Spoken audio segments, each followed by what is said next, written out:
Bonjour, bienvenue à toutes et à tous dans cet atelier présenter son activité en anglais quand on n'a pas pratiqué depuis longtemps. Et oui, savoir parler anglais et là plus spécifiquement présenter son activité en anglais peut quand même avoir des avantages. On ne sait jamais, dans notre monde de plus en plus globalisé, l'anglais c'est quand même important. Welcome, thank you for being here. Je vais me présenter brièvement avant tout pour vous faire savoir qui je suis pour vous faire cet atelier de présentation. Nice to meet you. Je m'appelle Amelia Cozzi, Lingua Coach, donc c'est mon nom commercial, et je suis formatrice en anglais depuis quelques années déjà, depuis 8 ans. Avant ça, j'ai eu une carrière de traductrice, j'ai travaillé dans le milieu de la gestion de la mobilité internationale, donc l'anglais au quotidien en entreprise, ça me connaît. Je suis également certifiée Calliope, c'est-à-dire que mes formations sont potentiellement finançables par des aides, donc c'est en fonction de votre situation bien entendu. Et je suis spécialisée en anglais professionnel, donc tout ce qui va être, donc, non pas de l'anglais personnel pour voyager, mais vraiment de l'anglais pro, y compris pour des dirigeantes qui souhaitent étendre leur business à l'international. Et j'ai aussi une offre pour aider les cadres à réussir leur entretien d'embauche en anglais. Donc voilà, tout ce qui est professionnel. Voilà, après, vous pouvez, si vous le souhaitez, me contacter via ces... alors j'ai LinkedIn, j'ai mon site internet et une page Facebook. Vous pouvez aussi m'écrire pour me poser vos questions ou me faire voir votre exercice qu'on va voir plus tard via le Discord du réseau, bien évidemment. Bon, allez, je me suis assez présentée comme ça. On va passer petit à petit dans le vif du sujet. Donc déjà, pourquoi cet atelier? Why? Eh bien, l'anglais, c'est un secret pour personne. L'anglais, c'est la langue du business. C'est vraiment la langue globalisée, la langue internationale. Et même si vous n'avez pas forcément envie de vous faire connaître à l'international, c'est toujours intéressant. On ne sait pas de quoi la vie est faite. Vous pouvez être amené à réseauter avec des personnes qui ne parlent pas français. Vous pouvez être amené, oui, même à réseauter. Je crois que le réseau a ouvert un coworking pour réseauter avec l'Irlande, il me semble. Vous pouvez avoir des clients non francophones. Enfin bref, c'est une compétence qui peut toujours être utile. Alors, présenter son activité en anglais. Avant toute chose, je sais que l'anglais n'est pas forcément en odeur de sainteté en France. Je veux que vous sachiez quelque chose. I want you to know that. Je veux que vous sachiez que on n'a pas besoin de parler un anglais parfait.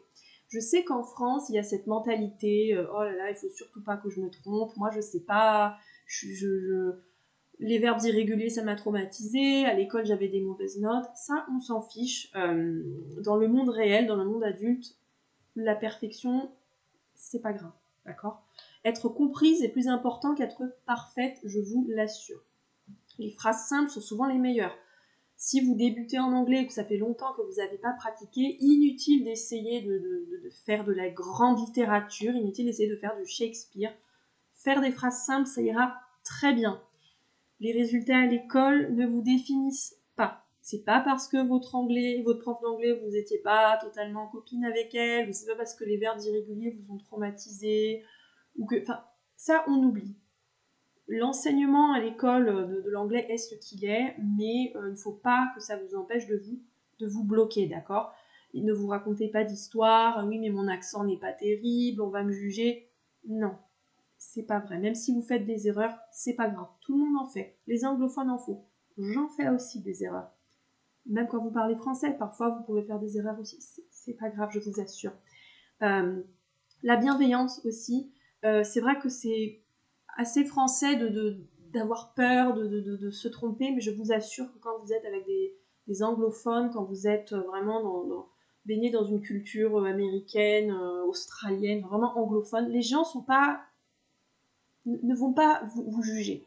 Les gens vont vraiment être bienveillants avec vous et vraiment comprendre ce que vous dites. Ils vont pas être là à vous noter ah, elle a honte, elle n'a pas donné la bonne forme au prétérit du verbe irrégulier. Pas du tout. Donc on se décomplexe par rapport à ça et on fait simple. C'est vrai qu'une langue, ça se travaille, c'est quelque chose de vivant, c'est quelque chose qui vit. Une langue, c'est vivant. Donc effectivement, il y a du travail. Mais voilà, je vais vous décomplexer tout simplement par rapport à ça. Et une petite phrase pour continuer. Quand vous présentez votre activité, votre objectif n'est pas d'impressionner avec un anglais parfait shakespearien, pas du tout. Votre objectif est que votre interlocuteur comprenne qui vous êtes, ce que vous faites et comment vous pouvez l'aider. Voilà, c'est tout. Ok? Donc, présenter son activité en anglais. Avant tout, avant de passer à l'anglais, on va faire le plan de votre pitch, de votre présentation en français. Et ça, eh bien, ça renvoie quand même assez bien au coworking offre irrésistible qui a lieu dans le réseau, à savoir qui suis-je, qui j'aide, quel problème je résous et comment je le fais. Voilà, on va garder ça en tête pour construire notre présentation en anglais. D'accord ? Et bien sûr, on le verra un petit peu plus tard, il faut que ce soit précis et impactant. Voilà, ça on en reparlera un petit peu plus tard. Mais tout d'abord, j'ai un petit challenge pour vous. On rentre petit à petit dans l'anglais. Un challenge. J'ai moi-même rédigé ma présentation en anglais. Et je vais vous la lire. Donc, je vais vous la lire et le but pour vous, ça sera de comprendre. Juste d'écouter et de comprendre. Et ça pourra ensuite servir de modèle quand nous, on commencera à construire votre pitch à vous en anglais. Donc, je vous demande tout simplement d'écouter, ok, et d'essayer de comprendre qui j'aide, quel est mon but et quel problème je résous. D'accord? Compréhension orale. C'est parti. Hello everyone, my name is Amelia and I'm an English trainer. I've been teaching English for over 8 years. I help entrepreneurs and professionals who want to grow their careers internationally. Many of my clients feel nervous about speaking English and worry about making mistakes. Because of this, they sometimes feel limited in their professional opportunities. I help them communicate clearly and confidently in English at work.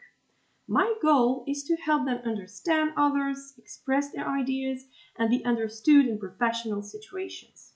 I do this through personalized training in business English and professional communication.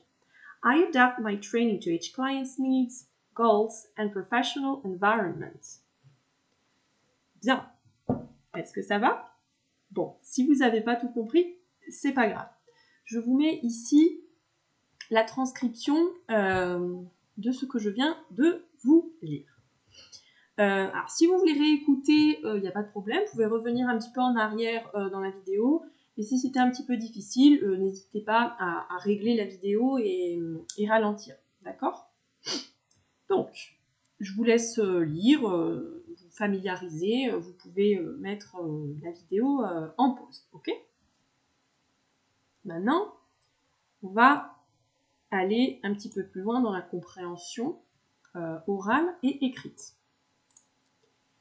Did you understand what I do? Did you understand what I do? Je vous laisse répondre à la question. Est-ce que vous avez compris ce que je fais? Did you understand what I do? Qu'est-ce que je fais? Oui, tout à fait. Did you understand what I do? I'm an English trainer. I've been teaching English for over 8 years. Did you understand what I do? Donc le what I do, qu'est-ce que je fais, va avec le I am an English trainer, I am a coach, I am a doctor, d'accord? Donc what I do, I am, etc., etc. Ok? On continue. Did you understand who I help? Avez-vous compris qui j'aide? Who I help. Who I help. Voilà, assez simple. On va reprendre ici le verbe et hop, le mettre ici. I help entrepreneurs and professionals who want to grow their careers internationally. Ok, on continue. Did you understand my goal? Avez-vous compris mon but? My goal. Voilà. My goal is to help. OK? My goal is to help them understand others, express their ideas, be understood in professional situations. Donc là, c'est un petit peu plus technique, le be understood. C'est un participe passé, c'est-à-dire être compris dans les situations professionnelles. Alors pourquoi je vous fais faire ça? Parce que bon, présenter son activité en anglais, certes, mais il y a quand même aussi une composante assez importante de comprendre. Parce que si vous présentez votre activité en anglais, c'est vrai que fatalement, il va y avoir un moment où vous n'allez pas être la seule à parler, mais vous allez interagir avec quelqu'un. Donc forcément, ça implique aussi d'écouter et de comprendre. Alors, pour ceci, c'est assez... tout simplement, ce que vous faites quand on vous pose une question, vous allez reprendre, alors, my goal, vous entendez my goal, et bien vous allez revenir à ce que la personne a dit. My goal is to help understand others. Voilà, vous reprenez en fait le mot qu'il y a dans la question et celui qu'il y a dans la réponse. Voilà, donc bon, voilà, je voulais faire une petite parenthèse par rapport à ça. Et une autre petite parenthèse par rapport à la compréhension orale. How to improve your understanding skills. Comment améliorer vos compétences de compréhension. Ce que je veux essayer de vous dire par là, il ne faut surtout pas essayer de comprendre tous les mots que la personne va dire. C'est illusoire, sauf si bon, voilà, vous avez un très bon niveau d'anglais, mais ce qu'il faut essayer de faire, c'est capter les mots-clés importants. Capter les mots-clés, ça va être I am an English trainer. Je suis si. I help people to... Ah, vous reconnaissez le mot help. Ah, ok, d'accord. My goal is to... Ah, mon but, c'est ça. Et si vous captez ces mots-clés importants, déjà, vous voyez, vous allez automatiquement accrocher un petit peu plus à ces mots-là pour mieux comprendre ce que dit la personne.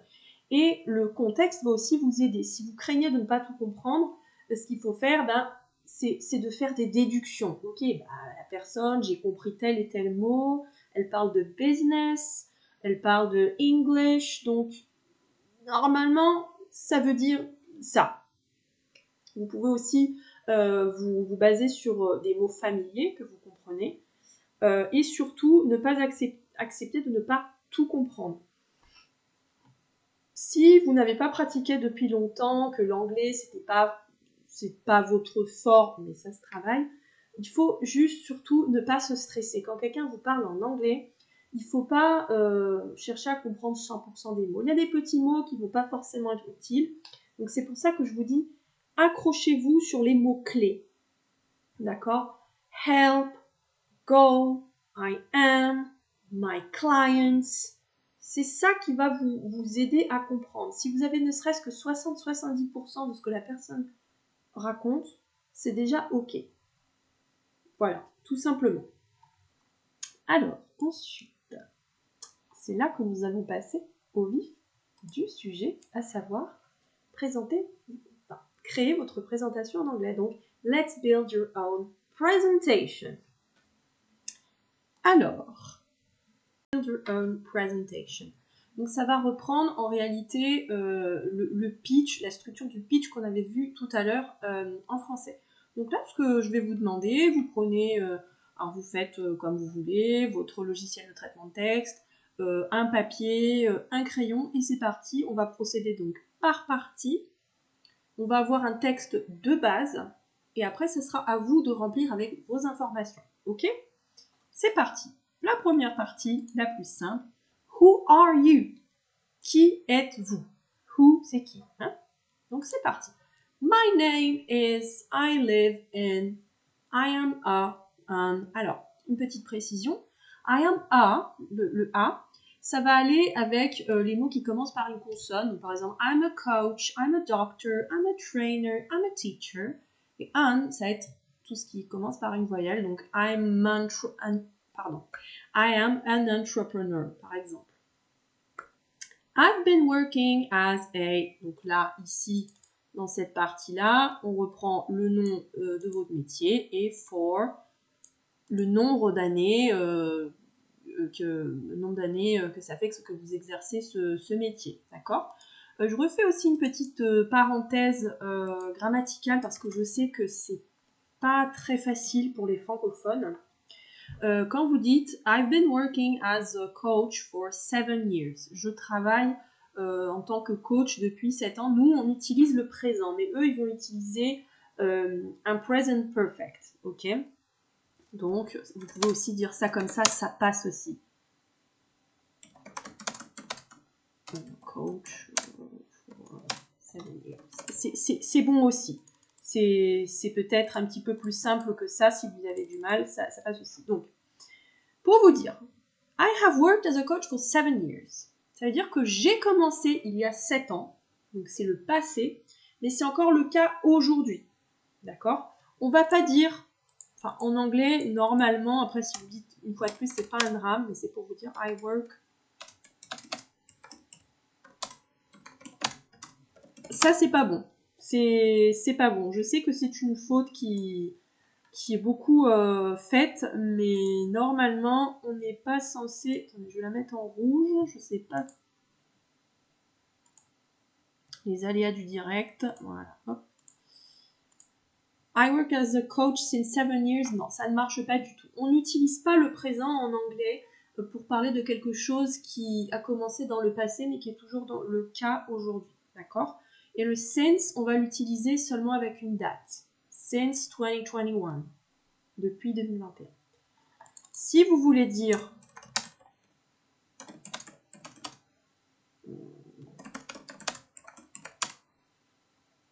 7 years, par exemple, ça veut dire autre chose.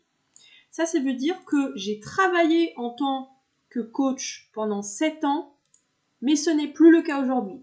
Le passé simple, entre guillemets, le prétérit, tout seul, sans have, ne s'utilise que pour quelque chose qui était le cas dans le passé, mais c'est fini aujourd'hui, d'accord? Voilà, je voulais vous faire cette parenthèse, j'espère que c'est un petit peu plus clair, parce que je sais que ces temps-là, c'est compliqué, c'est pas du tout comme en français. Donc voilà. Donc voilà, on va remplir tout simplement. Allez-y, donc écrivez ce texte à trous et remplissez avec vos informations. Donc jusqu'ici, ça va être facile, votre prénom, la ville où vous habitez.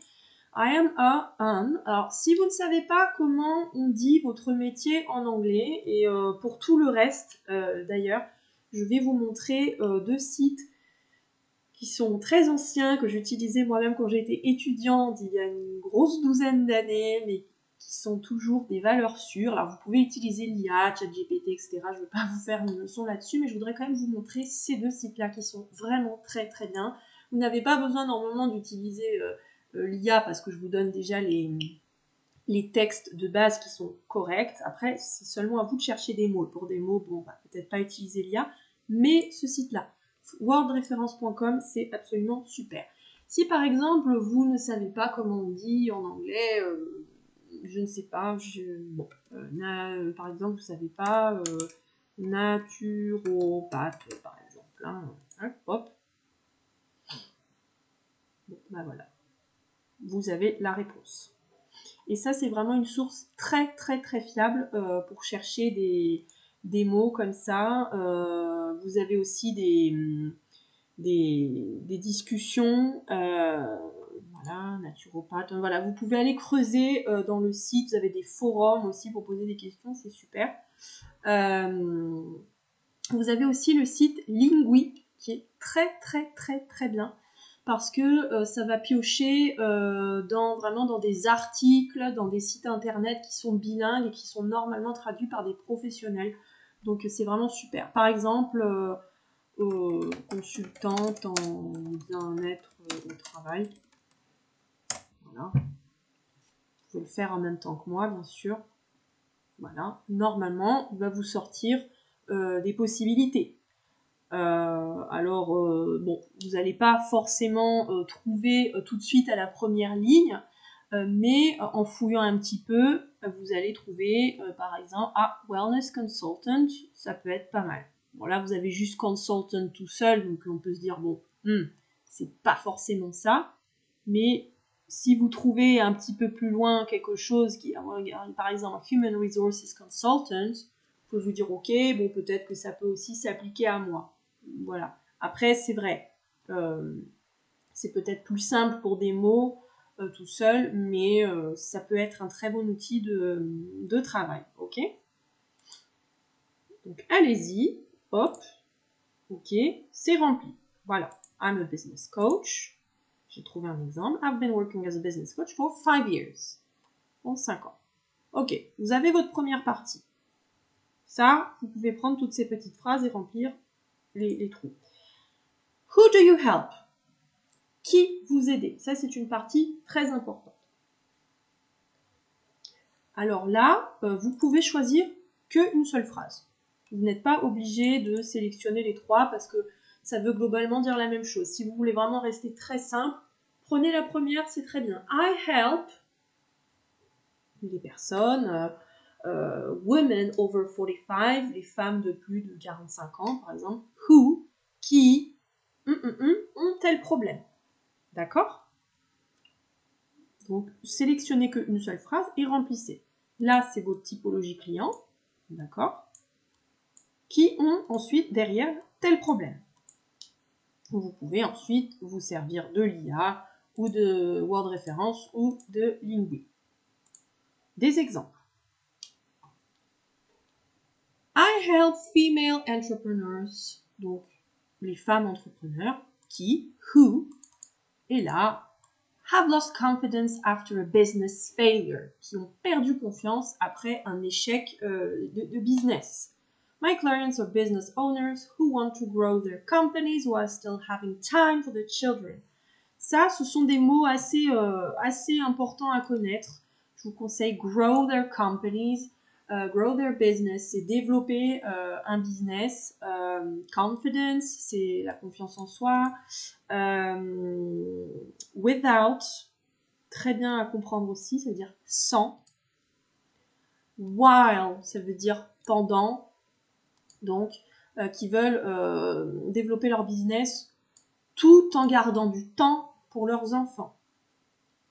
Développer leur business sans sacrifier du temps avec leurs enfants. Donc voilà, là pareil, donc pour trouver ce qui vous manque, tout simplement, eh bien, traduisez ces phrases en français. J'aide les femmes de plus de 45 ans qui ta. Et après, la partie qui vous manque, comme on l'a vu, Word Référence ou Lingui. Ok, donc on a trouvé un exemple. Hop. What problem do they have? Quel problème elles ont? En fait, en gros, quel problème vous aidez à résoudre? Là, encore une fois, vous ne pouvez garder qu'une seule phrase sur les 3. Si vous voulez développer, vous pouvez tout à fait les garder toutes.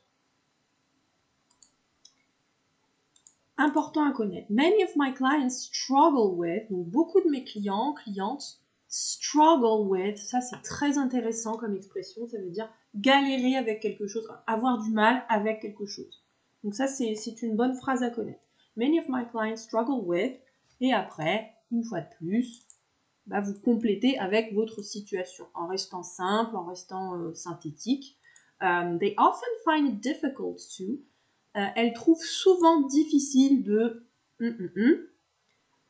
They want to, elles veulent obtenir tel ou tel résultat. À vous de chercher une fois de plus, dans votre cas. But they don't know how. Mais elles ne savent pas comment. Ok? Donc à vous de voir. Là, vous pouvez prendre les 3 phrases ou 2, mais une, ça suffit.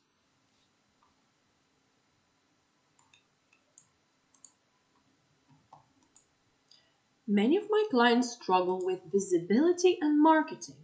Tout simplement. Pas besoin de faire plus compliqué. They often find it difficult to increase their visibility online. To increase, c'est augmenter leur visibilité en ligne. They often find it difficult, elles trouvent ça très difficile. They often find it difficult to get noticed by potential clients. elle trouve ça très difficile de se faire remarquer par des clients potentiels. They want to attract more clients, attirer plus de clients, but they don't know how, mais elles ne savent pas comment. Voilà, ça c'est des phrases types vraiment très très très intéressantes à connaître. Donc là voilà, ok, on peut continuer. Maintenant, on va aller à la partie How do you help them? Comment vous les aidez? I help them, je les aide en faisant ci, en faisant ça. I support them in je les accompagne avec, dans, alors ça dépend la suite de votre phrase, c'est vrai que c'est difficile d'ultra personnaliser parce qu'il y a tellement de domaines différents. My goal is to help them. Mon but, mon objectif est de les aider à, etc., etc. Donc, complétez en français. I help them, vous écrivez ça en anglais. Vous mettez ensuite en français, c'est quoi, quel est ce que vous aidez à résoudre. Et hop, on va faire un petit tour dans le traducteur là, que je vous ai montré. Ok? I help them attract more clients and develop their business. My goal is to help them build a sustainable business. La partie How do you work? Comment vous travaillez? Comment vous les aidez? Quelle est votre spécificité? How do you work? Comment vous travaillez? Donc la phrase type en anglais, parfaite, c'est I work with my clients through. Littéralement, je travaille avec mes clients de par, à travers. Après, à vous de compléter. De chercher sur ChatGPT, Claude, Word Référence. Est-ce que c'est programme en ligne? Est-ce que c'est une consultation en présentiel? Est-ce que c'est un accompagnement collectif? Est-ce que c'est votre méthode XYZ? À vous de remplir, de compléter. I offer, c'est la version simple. J'offre, je propose. Ok? À vous de choisir. Des exemples. How do you work? I work with my clients through one-to-one coaching sessions and online programs. One-to-one coaching sessions, des coachings individuels, on appelle ça one-to-one. Online programs, programmes en ligne. Vous pouvez aussi dire I offer customized solutions for my clients. Je propose des solutions personnalisées, individualisées pour mes clients. Vous voyez, le mot customiser en français vient de là. Customiser, c'est personnalisé en fait. Ou alors, I offer one-to-one support and guidance. One-to-one support, support c'est support, accompagnement, guidance, guidance, aide, voilà. Ce sont des exemples. Ensuite, on peut aussi mettre des phrases pour conclure un petit peu votre présentation. I'm passionate about helping people achieve their goals. Je suis passionnée par le fait d'aider les personnes à atteindre leurs objectifs. Ça, c'est une expression très utile. Achieve their goals, achieve your goals, achieve my goals, ok? I'm always happy to connect with new people. Ça se dit beaucoup. Et le fameux thank you for listening, si le contexte s'y prête. Merci de m'avoir écouté. Alors maintenant, voici l'ensemble. Toutes ces phrases-là mises bout à bout. Voilà, en violet, c'est ce que moi j'ai complété.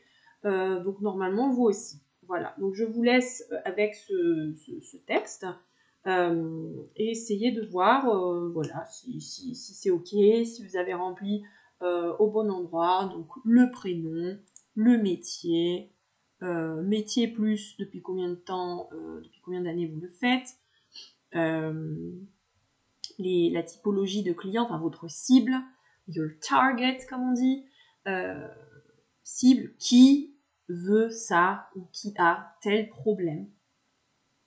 Beaucoup de mes clients galèrent, ont du mal avec problème en question en violet. Là j'ai rajouté une phrase, I support them in building confidence and developing their visibility. Je les accompagne à construire leur confiance et développer leur visibilité.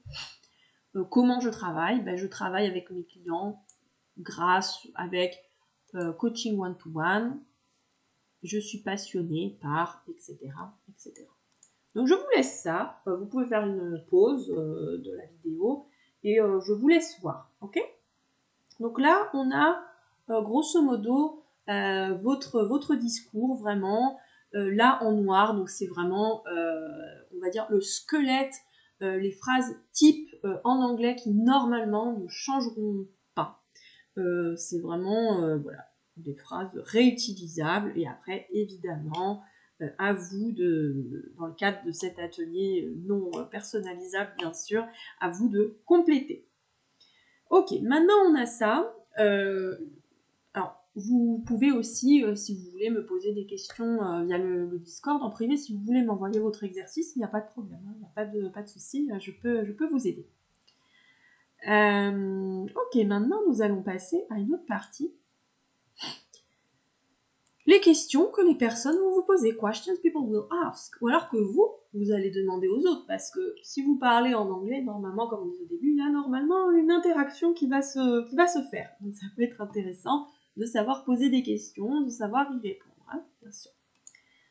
Ça, c'est ce que vous pouvez demander, ou ce que les personnes qui n'auront peut-être pas compris, ou qui voudront que vous répétiez, peuvent vous demander.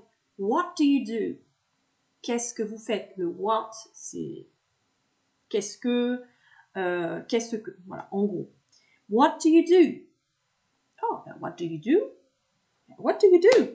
I'm asking you. Je vous pose la question. What do you do? I am a coach. I am an HR consultant. Who do you work with? Avec qui travaillez-vous? Who do you work with? Who do you work with? I'm asking you. Who are your clients? Who is your target? Quelle est votre cible? Okay. How long have you been doing this? How long? Qu'est-ce que ça veut dire, how long? Bah, tout simplement, depuis combien de temps?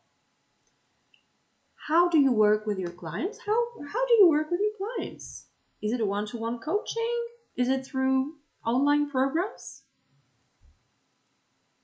Okay, great. Ce how, il est très très bien. Je fais une nouvelle petite parenthèse comme ça. Moi j'aime bien le how parce que, alors how tout seul, c'est comment? Mais après vous pouvez le customiser. How long?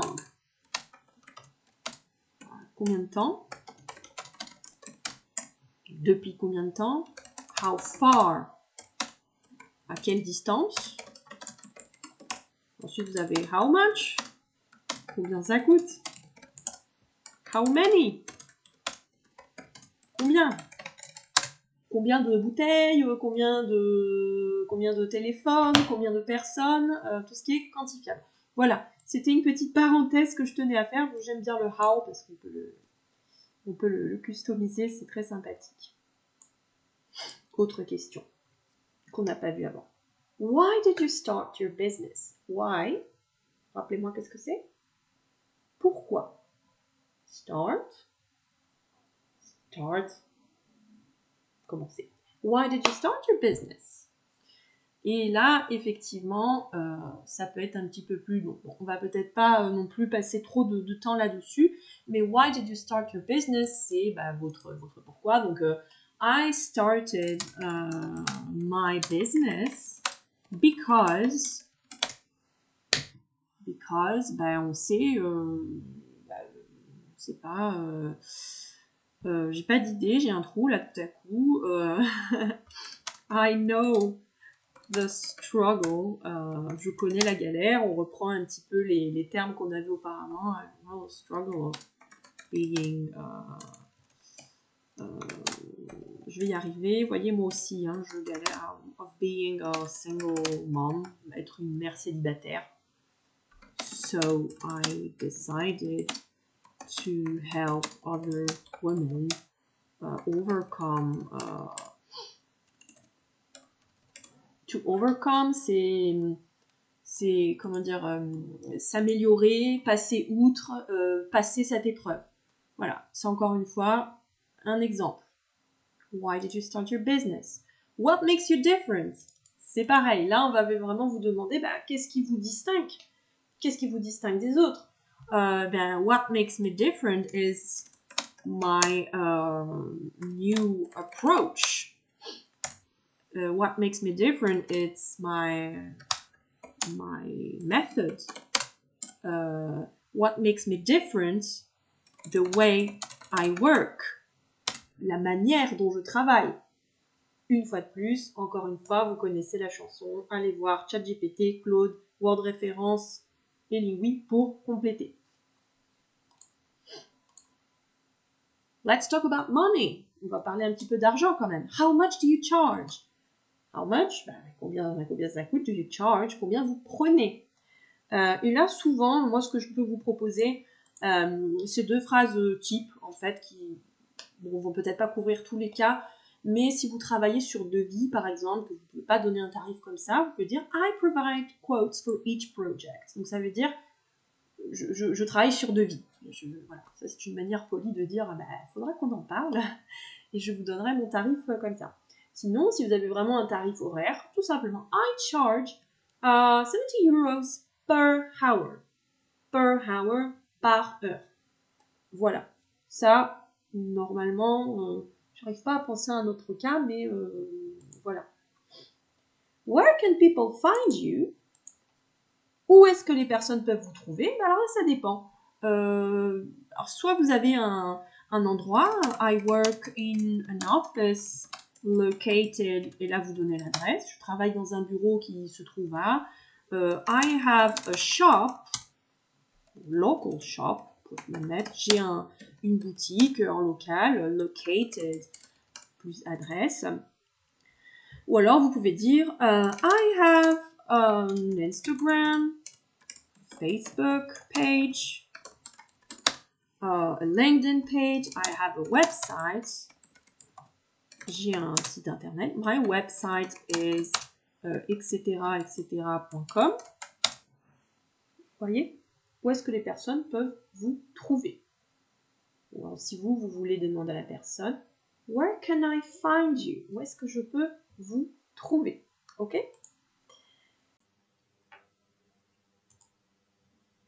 Ok, là on va passer à Useful Expressions Toolkit.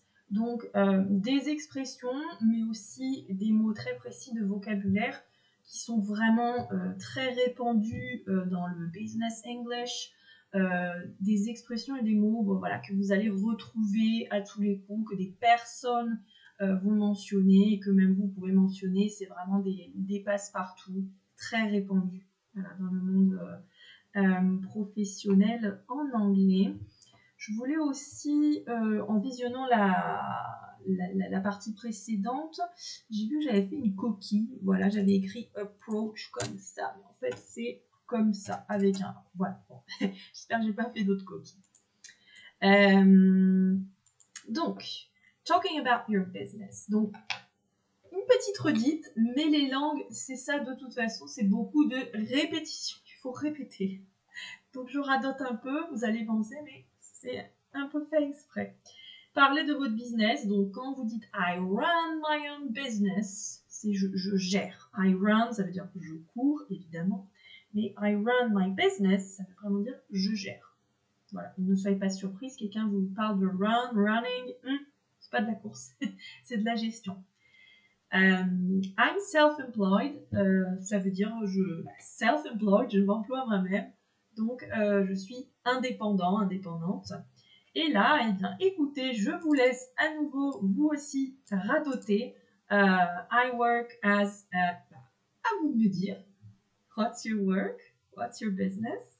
I work as an English trainer. I work as a teacher. I specialize in, what's your specialty? Moi, c'est business English. I help clients. What? Eh bien, vous, ça peut être I help clients. À vous de me dire. Gain confidence, par exemple. Prendre confiance en eux. Voilà, donc ça, c'est vraiment des débuts de phrases type. Talking about your experience, votre expérience. Bon, on l'a déjà vu. I've been doing this for, et là vous mettez le nombre d'années ou de mois, months. Ça peut être les mois aussi, bien entendu. I have experience in, alors ça c'est les domaines d'activité où vous avez de l'expérience. Moi, I have experience in teaching English. Pour vous, ça peut être I have experience in marketing, par exemple. I started my business in, plus l'année. Comment on dit les années d'ailleurs? Par exemple, 2019. Ne vous embêtez pas à dire 2019. Non, là pour les années, on coupe en deux. 20, 20, 19. D'accord? 2020, c'est 2020, par exemple. Ok? Voilà. Et I've been running this business since. Et là, vous mettez la date. Après since, ça va être des dates, souvent. Pas toujours, mais voilà. Plus date. Voilà. Ok. Donc voilà, ça c'est pareil, c'est des phrases types. Et comme d'habitude, vous connaissez le principe, vous complétez en allant chercher à côté sur ChatGPT ou Word référence. Hein. Talking about your services, I offer. My services include. Phrase type également. I work with clients online. Ça c'est how do you work? Comment est-ce que vous travaillez? What do you offer? I offer one-to-one sessions about, à propos de, sur, etc., etc. Donc voilà, à retenir. Vous en choisissez une. Vous n'êtes pas obligé, une fois de plus, de toutes les connaître. When you need time. Alors ça, c'est intéressant parce que je sais que quand on n'est pas habitué à parler une autre langue, le cerveau peut mettre un petit peu de temps à se remettre dans le bain. Alors, ce que vous pouvez faire, c'est avoir vos petites phrases de secours. C'est-à-dire que ça peut faire comprendre à votre interlocuteur anglophone que vous avez besoin de temps. You need time. You need more time to process your ideas. Vous avez besoin de plus de temps pour processer vos idées. Donc, si la personne vous pose une question, alors, vous avez besoin d'un petit peu de temps pour répondre. Let me think for a second. Attendez, je réfléchis. Voilà, ça peut vous donner le temps de remettre les choses en place. That's a great question. C'est une très bonne question. Là, c'est pareil. Ça peut vous donner, c'est une phrase magique qui vous donne un peu de temps. Là, c'est pareil. I'm not sure how to explain it. Ça, c'est... je suis pas sûre de la manière dont je peux l'expliquer. Donc, c'est pas mal aussi pour faire comprendre que c'est une question peut-être un peu plus compliquée. Et aussi, le grand classique, could you repeat that, please? Est-ce que vous pourriez répéter, s'il vous plaît? Pas de honte à demander à répéter. Could you repeat? Can you repeat? Bon, ça le fait aussi. C'est vrai que could, c'est beaucoup plus poli. Voilà. Donc, ça peut vous servir à passer le temps. Alors après, pas de honte non plus à dire excuse me, I'm French. English is not my native language. L'anglais n'est pas ma langue native. So, maybe, excuse me, I don't understand everything. Could you speak slowly, par exemple? Ça peut être ça. Il n'y a pas de honte à le dire. Excuse me, I am French. English is not my native language. Could you speak slowly? I don't understand everything. Voilà. Un petit modèle de ce que vous pourriez dire si vous vous retrouvez un petit peu en galère. Mais comme je vous disais au début, il n'y a aucun problème, les gens vont être très bienveillants. Alors, je regarde si j'ai pas fait une coquille. Voilà, bon, globalement, on est ok. Hop, là, je chipote, je rapproche le point d'interrogation. En anglais, on le rapproche. Ok. Ensuite, là, on passe aussi à des petites expressions qui sont extrêmement utilisées en anglais, business, professionnel. Let me just wrap up this point. Alors, le wrap up, Alors là, il l'utilise à toutes les sauces. Wrap up, c'est terminer quelque chose. C'est pas vraiment... j'arrive pas à trouver un équivalent en français. C'est terminé, mais hop, je termine ça à la va-vite. Enfin, pas à la va-vite, mais je termine. Voilà, on va dire ça comme ça. To wrap up something. Wrap up quelque chose. Voilà, this point. Je termine rapidement. Et après, on passe à autre chose. Wrap up, à retenir. To sum up, c'est pareil. Pour résumer, beaucoup de personnes vont utiliser ça. In short, en bref. To recap what I've just said, pour récapituler tout ce que je viens de dire, before we move on, avant qu'on passe à la suite, etc., etc. Ok. To move on, c'est passer à la suite. Extrêmement utilisé également. Let's move on to the next part. Passons au point suivant. Vous pourriez aussi avoir l'expression that brings us to the next point. As I mentioned earlier, comme je l'ai mentionné plus tôt, etc., etc. It just to be clear, juste pour être clair, ceci, cela. Voilà, ça c'est des expressions qui vont être très utilisées. Une fois de plus, vous n'êtes pas obligé de tout connaître par cœur, sélectionnez juste ce qui vous plaît. C'est bien d'être familiarisé aussi avec ces expressions. Peut-être vous n'allez pas vous les exprimer, mais si on vous les dit, au moins, vous savez. Ça va vous dire quelque chose. Okay. Hop, on en était où? Voilà. Ensuite, bon, quelques termes aussi très utilisés. Certains vous paraissent évidents, je le sais, mais... Impact. To make an impact. Alors ça, c'est pareil. C'est utilisé à toutes les sauces. To make an impact. C'est avoir un impact, avoir de l'effet. Changer quelque chose. Clarity. Clarté. Ça semble clair, comme de l'eau de roche. Growth. Ça, c'est la croissance d'un business, d'une audience, d'un revenu. Voilà, ça, c'est des termes à connaître. Confidence, c'est la confiance. C'est pas une confidence, mais c'est la confiance. Strategy. Voilà, c'est transparent. Un peu moins transparent, c'est target, c'est la cible. Ça, c'est à connaître aussi. Who is your target? Qui est ta cible? Visibility, pareil, tout n'est pas obligé d'être compliqué. Visibilité. Opportunity. Results, des résultats. Connection, bah, c'est les relations, le réseau, du lien humain. C'est, en règle générale, voilà, c'est tout ce qui va avoir un rapport avec le networking. Network, c'est un réseau.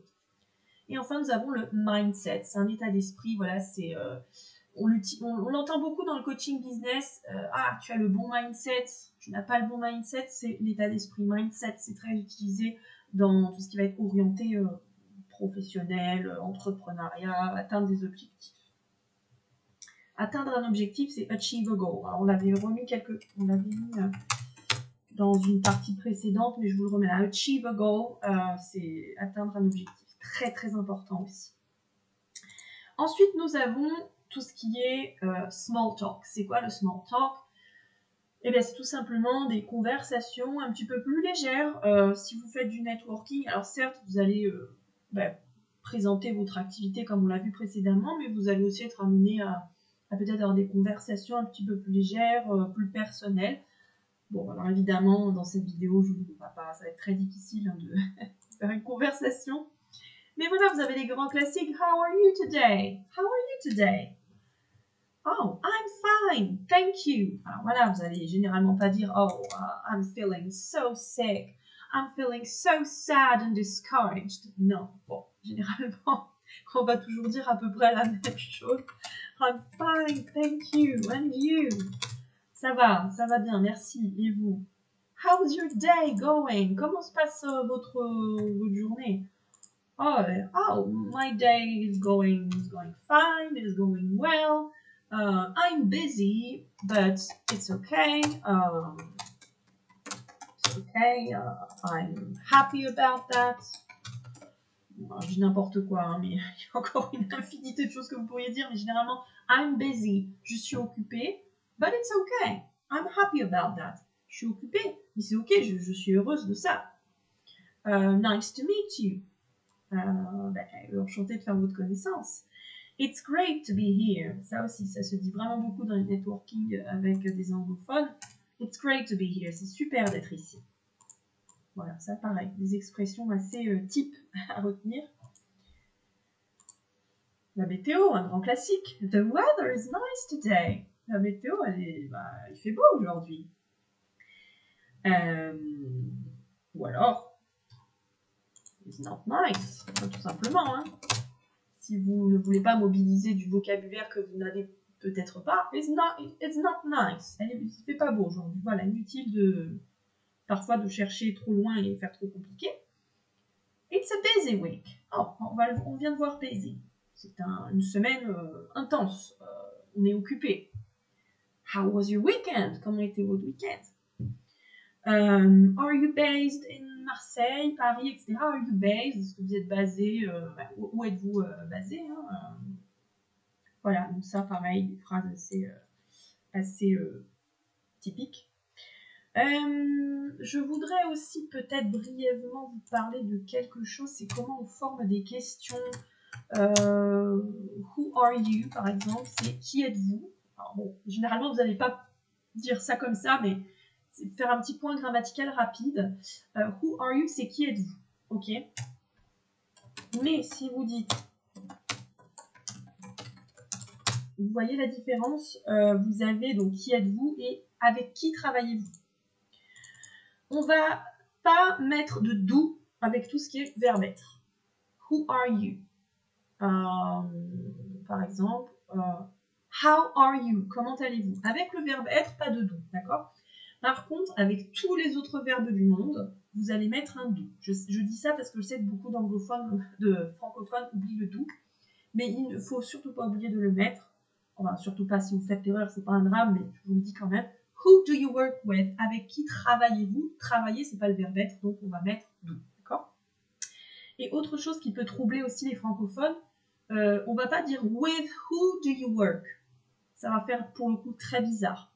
Donc tous ces petits mots là, les avec, les sans, tous ces petits mots un petit peu embêtants qu'en français nous on met au début, et ben en anglais on met tout à la fin. Voilà, on ne s'embête pas. Voilà, je voulais juste faire une petite parenthèse à ce sujet. Petit point grammatical. Pardon. Et après, pour relancer la question, si une personne vous pose des questions, eh bien, vous êtes une personne polie. And you? Et vous? What about you? What about you? Ça se dit beaucoup. Et vous alors? C'est une autre manière de dire. Really? That's interesting. Oh, vraiment, ça c'est super intéressant. Tell me more. Dites-moi plus. Great. Super. Voilà, un mot un petit peu fourre-tout qu'on peut placer pour montrer son enthousiasme. Ok.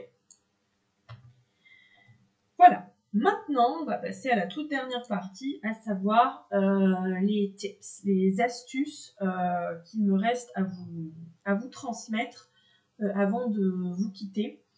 Alors l'anglais et les langues en général, ce sont des compétences un petit peu particulières, qui sont un petit peu à part. Une langue, ça se vit, ça se travaille. C'est pas quelque chose de figé. Donc c'est vrai qu'effectivement, c'est peut-être pour ça que beaucoup de personnes ont un peu du mal, ont un peu peur, se disent que les langues c'est compliqué. Parce qu'effectivement, c'est quelque chose qu'il faut répéter. Et surtout quelque chose qu'il faut vivre. Voilà, regarder une vidéo, c'est très bien. Si vous le faites, je vous félicite, c'est super, c'est un excellent début, mais après il va falloir pratiquer. C'est pas une vidéo que vous regardez une fois pour toutes et après c'est bon. Non. Sorry. Il va falloir continuer à excusez-moi, à travailler, à continuer à vous exercer.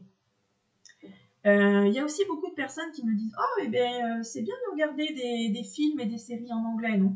Oui, avec des sous-titres en anglais, si c'est encore mieux. Après, si votre niveau est un peu plus faible en français. Mais les films et les séries, ça dépend lesquels. Moi, je vous conseillerais un film que vous connaissez déjà très très bien en français et que vous aimez beaucoup. Comme ça, vous connaissez. Tous les films aussi, alors ça dépend. Si vous regardez beaucoup de films américains d'action, je n'aurais pas forcément tendance à vous conseiller. Enfin, c'est au cas par cas. Mais beaucoup de films vont utiliser des mots très vulgaires, des accents vraiment de l'argot que vous allez peut-être probablement jamais croiser. Donc moi, je vous conseillerais plutôt des films, des séries calmes, plutôt des documentaires et aussi plutôt des vidéos courtes peut-être. Parce que ça peut avoir tendance à fatiguer quand même. De regarder un film en langue étrangère, ça peut être un peu complexe et fatigant. Une langue étrangère c'est fatigant. Donc regardez sur YouTube des sujets qui vous intéressent, des vidéos courtes, calmes, où la personne parle normalement, où il n'y a pas forcément de grosse musique derrière. Des sujets qui vous intéressent, hein. Je ne vous demande pas d'aller regarder des choses qui vous ennuient. Qu'est-ce que je peux vous dire aussi comme dernière astuce? Pensez à faire si vous voulez faire une recherche sur Internet, sur Google, sur YouTube, ou je ne sais pas où, en français, dites-vous, tiens, si je faisais en anglais, et que je lisais en anglais sur le sujet qui m'intéresse. Ça peut vraiment vous aider, parce que ça va, si vous le faites régulièrement, vous allez avoir des expressions, des manières de dire qui vont vous rester. Après, ça dépend. Si vous êtes une personne plutôt visuelle ou auditive, parce qu'il y a plusieurs manières d'apprendre, c'est à vous de voir. Vous pouvez écouter des podcasts qui vous intéressent. Vous pouvez écouter, lire des choses en fonction de vos facilités à apprendre. Sélectionnez aussi les mots et les expressions qui vous intéressent le plus. Vous ne pouvez pas tout savoir, vous ne pouvez pas tout connaître par cœur, et c'est complètement normal. Donc, je sais pas, vous pouvez aussi vous dire, ok, bon, ça m'intéresse, je vais choisir 1 ou 2 mots ou 3 mots par jour, je ne sais pas, hein, à vous de voir, et je vais faire des phrases avec. Vous pouvez même parler toute seule, hein. Je sais que ça fait un peu bizarre, mais c'est une astuce qui est très bien, parce que ça vous permet de mobiliser, de vous forcer à utiliser ces mots dans une phrase. Et ça vous fait travailler la grammaire en plus.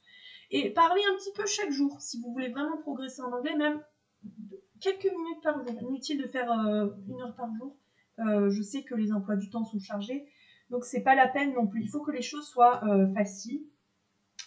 Qu'est-ce que je peux vous dire? Voilà, ne cherchez pas non plus à être parfaite, ça ne sert à rien. Communiquer simplement, ça suffit. Comme je vous disais au début, n'hésitez pas non plus à demander « Can you repeat, please ?» Il n'y a aucune honte à demander à répéter. Voilà, dites-le cash. « Ok, excuse me, I don't understand very well. » Il n'y a aucun problème. Qu'est-ce que je peux vous dire? Qu'est-ce que je peux vous dire d'autre comme astuce? Voilà. Il y en a aussi qui poussent les choses jusqu'à mettre leur téléphone en anglais. Il y en a qui ont essayé et ont dit que c'était très bien, parce que ça les avait obligés à vraiment se mettre dans le bain. À vous de voir, c'est un petit peu radical, mais pourquoi pas. Voilà tout ce que je peux vous dire. Sachez que voilà, c'est une langue, ça se travaille. Après, ça dépend vraiment de votre niveau. Vous pouvez aller chercher des vidéos sur YouTube, sur des simulations d'entretien d'embauche, des simulations de négociation, de business. Ça va vraiment dépendre de votre niveau, mais une langue, voilà, je le redis, je le répète, c'est de la répétition et ça se vit. Voilà ce que je peux vous dire. Thank you. Thank you very much for being here. Merci d'être là. Merci d'avoir regardé cet atelier. J'espère vraiment que ça vous aura aidé et que ça vous aura appris certaines choses et que ça vous aura aussi décomplexé, parce que je sais que l'anglais, ça peut complexer pas mal de personnes. Mais ne vous inquiétez pas, avec quelques minutes par jour, si vous avez vraiment envie, ça peut déjà faire la différence. Je vous remets, avant de quitter, mes réseaux sociaux, mon nom, mon prénom. Vous pouvez aussi me contacter sur le Discord si vous voulez me poser des questions, me montrer votre exercice, il n'y a aucun problème. Et je vous dis à très bientôt. See you soon. Bye.